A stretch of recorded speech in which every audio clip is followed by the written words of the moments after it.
So yun guys, I'm pretty sure meron na nakita sa inyo nag-upload na kanina, no? Nagka-problema, nagkaroon ng technical difficulties, no? And then, walang audio yung mic ko kanina. Hindi problema yung mic, pero yung OBS guys na yung yung ginagamit ko recorder ngayon, which is yung OBS Studio po guys, no? Ano siya, kumbaga nag-update yata siya guys, tapos, ewan ko lang guys pero tingin ko nag-update po siya. And then, sinet-up ko ulit lahat. Parang, yun, kinect ko lahat. Yung mga sound effects, lahat audio, no? Kinect ko po lahat, no? So, marami tayong video. Mabot na 10 minutes yung video natin, no? And then, eto. So, yun guys, gusto ko sabihin sa inyo, no? Nakasecured po tayo ng ticket po para sa Bini, no? Let's go. Very big shout po sa aking girlfriend, no? Pakita ka dito, pakita ka. Ayun niya, shy type siya. So, yun guys, no? Sobrang nahirapan daw siya na makasecure ng ticket ng Bini. Gumating pa nga sa point no na kala namin hindi kayo makaka-secure talaga ng ticket, and then nag-refresh siya, nag-refresh siya, and then meron kami yung yung box premium, no? Box premium, yun yung nakita akuha namin, no?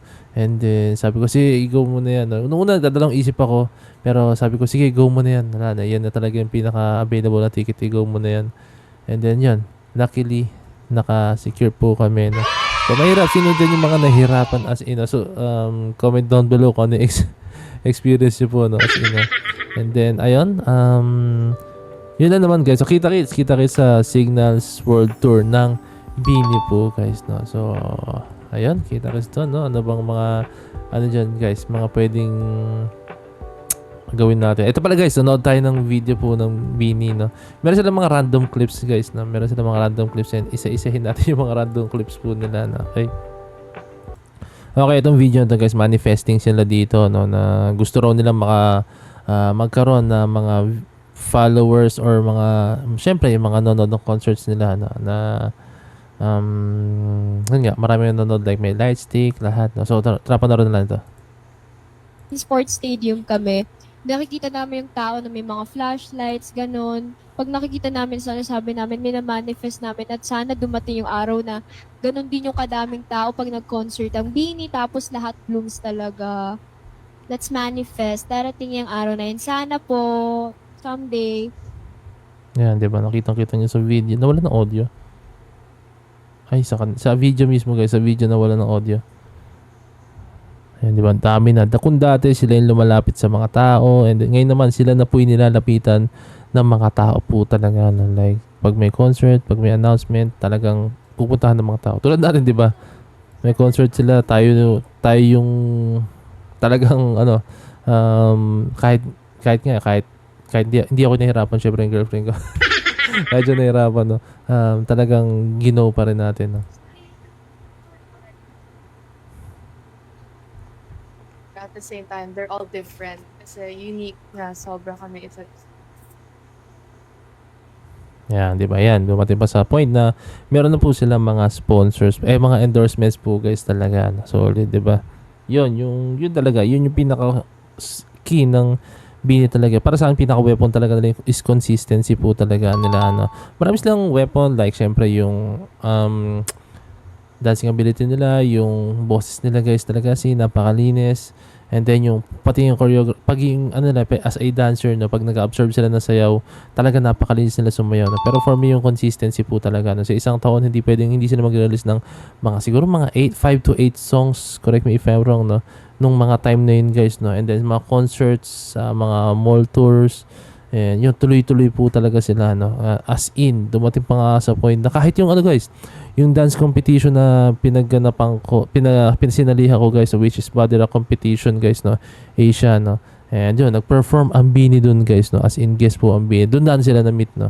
Doon ko sila na-meet talaga, and then personal, then tignan nyo sa mga video guys, body rock Asia, Point of Heads, no, and makita nyo rin, na-meet ko po yung Bini, no. Ayun yung pinaka-latest na song pa lang nila that time is yung Strings. Yun pa lang po, no. And then tignan nyo lang, panoorin nyo lang sa video ko, no. And ayun, yun lang naman guys. Okay, ito yung tripping si Joe kay Maloy.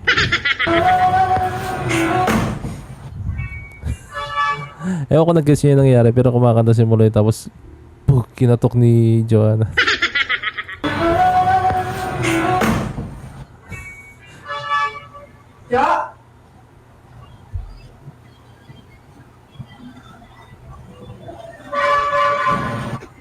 Grabe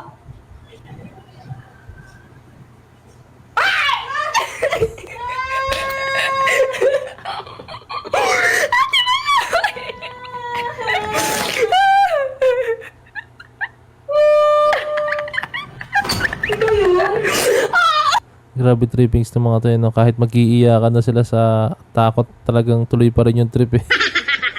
Trip na ito mga talaga sin. Ito guys, hindi ko alam kung nang panood nyo po no. Ito yung si Colette, si Stacy at saka si Sheena no. Tingnan yan, ewan kung di pa, pero kung di pa, panoorin nyo na.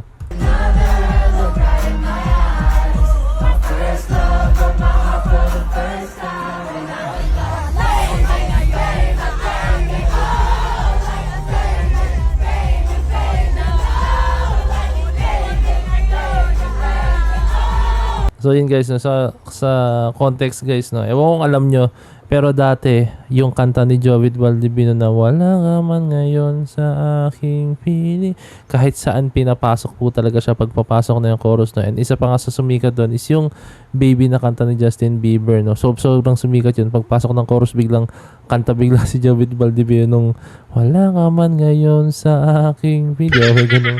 Doon guys na. And then ayun, sa sobrang sikat niya, no, kahit sila Sheena, Beanie guys, no, talaga kinakanta na rin mismo sa concert pa talaga ni Justin Bieber. Napakulit eh. Diba kanya kulit. Ewan ko nga guys kung parang natawa yung tenyo nasa tabi nila, parang natawa sa kanila. Ay, parang natawa. I think Pinoy ito guys, no. Or kung hindi man siya Pinoy, aware siya sa meme na yun.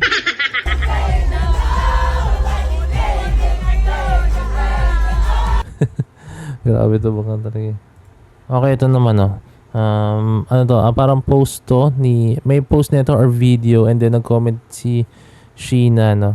I don't know kung si Sheena post mismo to ni Sheena, no, pero nakalagay kasi author eh. Sabi niya parang flavors ng ice cream yung buhok naming tatlo. Parang flavors doon ng ice cream yung buhok ng tatlo, no? Kasi di ba si Stacy naging pink yung buhok, si Sheena I don't know kung bronze ba yan or what, basta pa, hindi ko alam kung ano color yan, comment down below na lang po guys, no? And then si Mika, syempre yung trademark niyang yung red yung buhok niya, no?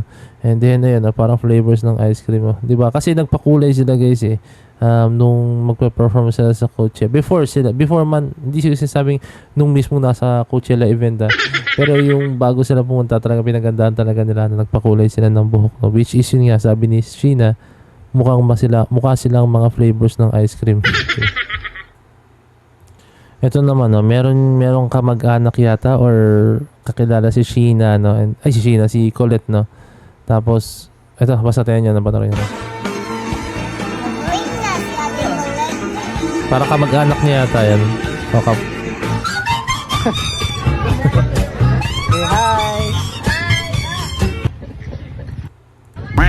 Diba, no? So, parang nung time na to, pinapanood niya si Colette. Pero andun sa kanila, parang dead ma. I think lagi niya nakikita si Colette na. I think kapitbahay nila, kamag-anak or close friend nila talaga yung family ni Colette or si Colette mismo, no? So, yun. Angas lang eh. Okay, this would be our last clip, no? Okay. Kay Errol Apakible, no? So, siya yung gumawa ng Pantropico dance break, no? Sa Coachella pa, okay?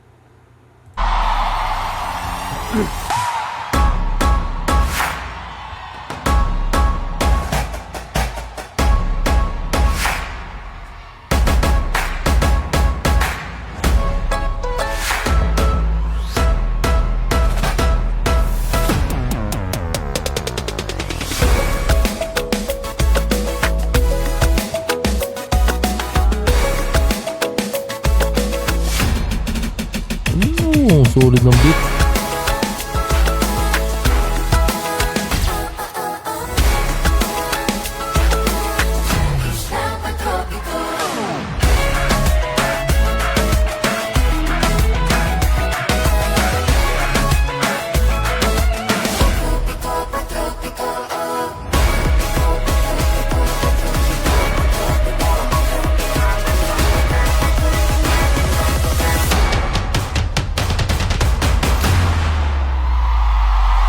Solid. Ang solid niya talaga gumawa ng beat as in. No? So, basahin na itong kanyang So, this is how I made the Pantropico dance break for Coachella. When I was younger, I started as a dancer. So dancer din siya katulad natin guys na no instruments, just movement. Oh. Kasi usually before guys no, dati and actually hanggang ngayon pala no, pag dancer ka guys no, talagang sasabihin mo lang yung melody ng kanta no, yun lang, yun yung pinaka weapon mo. Wala kang hawak na gitara or kung ano man.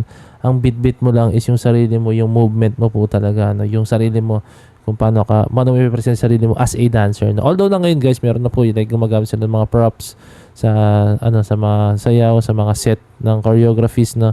Pero syempre pa rin, ang mag-work pa rin doon is kung paano mo ikukwento yung storya through your movements no. So that's dancing no.